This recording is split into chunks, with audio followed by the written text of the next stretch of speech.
Thanks for joining me here on Tropical Weather Impact. It is Thursday, June 26th. I'm meteorologist Peyton Malone here in New Orleans. Now, the tropics still overall fairly quiet. We don't have a whole lot going on still across the Atlantic Basin, from the Gulf to the Caribbean to the open waters. But I'm going to talk about a feature we're going to watch into this weekend and more so into next week in the northern Gulf and off the East Coast here.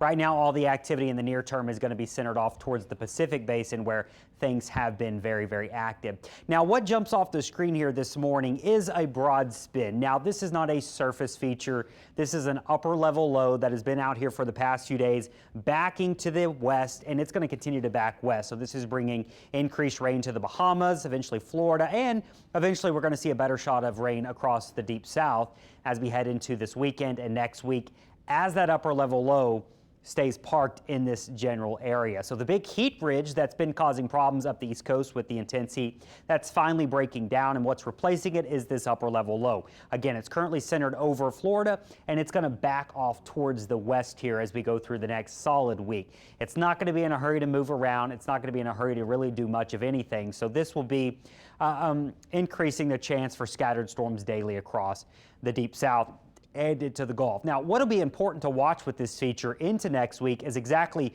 where do the showers and storms associated try to concentrate themselves. If they concentrate themselves over the warm Gulf waters or off the warm coast here of North Carolina, South Carolina, Georgia, and Florida, we may actually see some low pressure develop. This is fairly common this time of year. Whenever you get a disturbance that stays parked and you get multiple days of showers and storms, those showers and storms over the warm waters start to naturally create lower pressure. And then if it's persistent enough, you can get some spin, and then in turn, you get a tropical system trying to form. So this is something to monitor mainly through next week. Again, there is some uncertainty on exactly where these showers and storms could be concentrated. Is it more inland? If that's the case, then you just get rounds of heavy rain inland, nothing forming. But if you get something that's maybe over the Gulf here or over the warm loop current or the current here off the East Coast, then you can get some development here, and this would happen probably next week if it were to happen at all. Again, the National Hurricane Center not highlighting anything, but this type of pattern has supported quick little systems like this before, and they're usually rainmakers when they do pop up in these areas. So when you look at all of our models here, they do show the potential for some heavy rain across the deep south. The main thing we're going to watch here is where is it concentrated? Is it over the Gulf? Is it over the Atlantic? Or is it mainly inland? There is some discrepancy on exactly where this tries to produce most of the rain. This specific model has it more on the Gulf side. If you look at the European model, it has it more off the coast of the Carolinas and maybe out into the Atlantic here. So this is the zone we're going to keep an eye on through next week. Hurricane Center, no, not officially highlighting this, but this type of pattern is something to watch this time of year.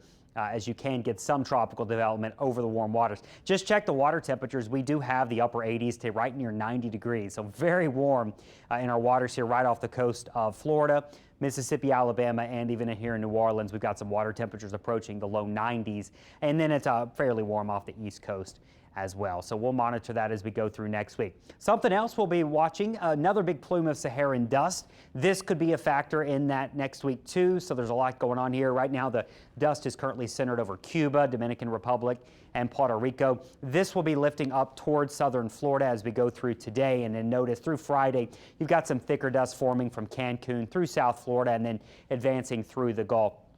This will be something that maybe has to be factored in with that disturbance we're watching next week. Also wind shear, there's going to be some of that. So again, that's still some uncertainty on exactly how things could evolve, but it is the only thing really to keep an eye on in the near term if you live along the Gulf Coast or maybe along the southeast coast here on the Atlantic side. That's going to do it for your tropical weather impact here on your Thursday. It is June 26th. We will see you right back here tomorrow on Friday.